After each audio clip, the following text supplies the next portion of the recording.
Cara Hunter. I'm the author of the Adam Fawley series of detective novels, which are set in Oxford. And I have been sent a purple envelope. This is just like the Oscars because I have no idea what's inside. So let's open it up, see what's in here.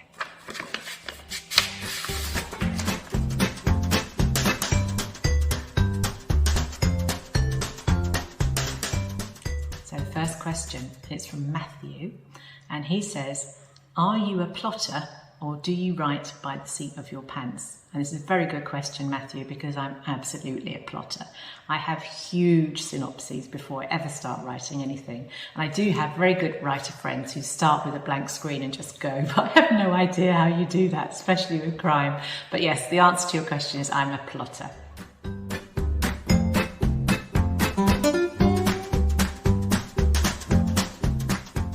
Okay, question 2, and it's from Jess. And she says, in your opinion, what's Fawley's best quality? That's a really good question. I think actually it's his integrity. I mean, he has many good qualities, of course. He's compassionate, he's very clever, he has tricky ones as well. I mean, he can be quite impatient and he doesn't suffer fools very well. But I think it's his integrity. He does stand up for what he believes in, and I think that's why his team are prepared to follow him the way they do.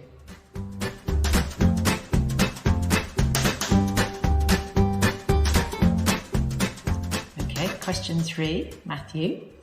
Do you write your first draft without going back over what you've written, or do you edit along the way? Now, I think Matthew might be a writer because that's a very writerly sort of question. Actually, I do a bit of both as I go. So if I write something, a selection of words in any one day, I will always, the first thing the following day, go back and look at what I've written the day before, and I'll do a bit of editing, and that also gets me back in the swing with where I am with the plot and the characters and that sort of thing. So yes, it's like sort of 2 steps back, 4 steps forward, hopefully, in a good day. You certainly want to keep going forwards.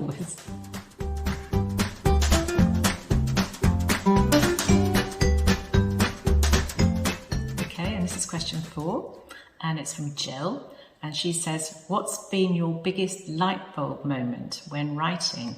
This is a really tough one. You can tell, can't you, that I haven't seen these questions in advance.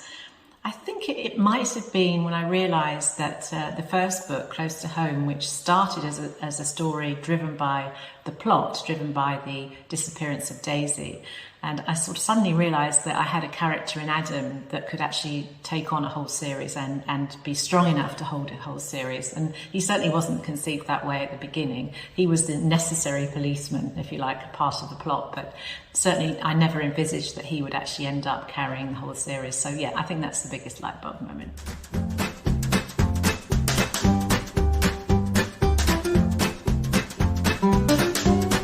So question 5 from Amy.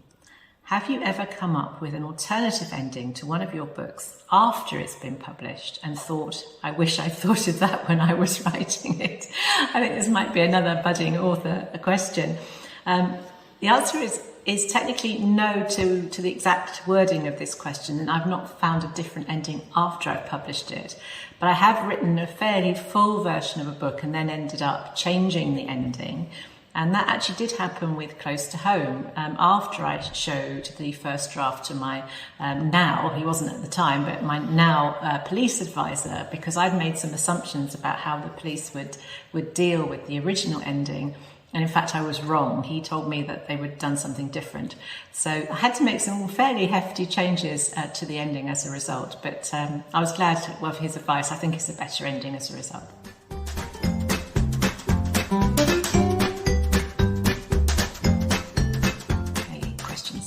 From Jackie.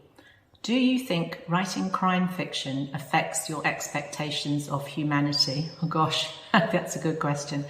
I think probably the fact that I write crime fiction means I probably don't have very high expectations of humanity, given I spend all my time looking at things that can go wrong.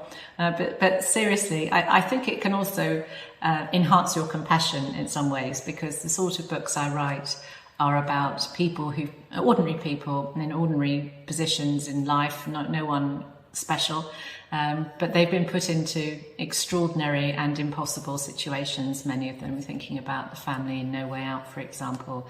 And it's when people are put in impossible situations that they can sometimes make very bad decisions for the best of reasons, and then it can all spiral out of their control. So in a way, I think it actually enhances your ability to feel sympathy for people who are in a situation like that.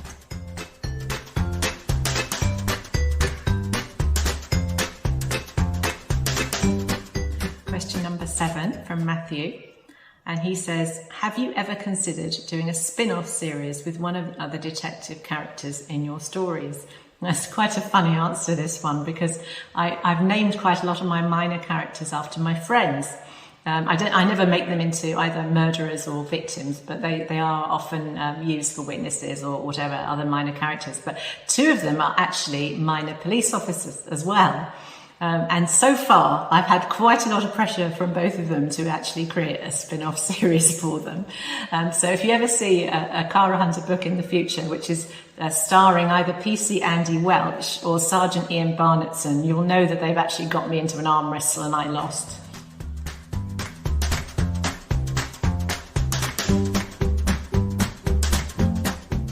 Question 8 from Jonathan. What can you tell us about the upcoming TV adaptation of your books? Well, I wish there was more I could actually say. I mean, it's taking its time, but as everyone keeps telling me, television is the sort of thing that takes a long time. So we are making progress and we're talking to networks, and believe me, you will be the first to know, and no one will be more excited to be able to tell you something than me.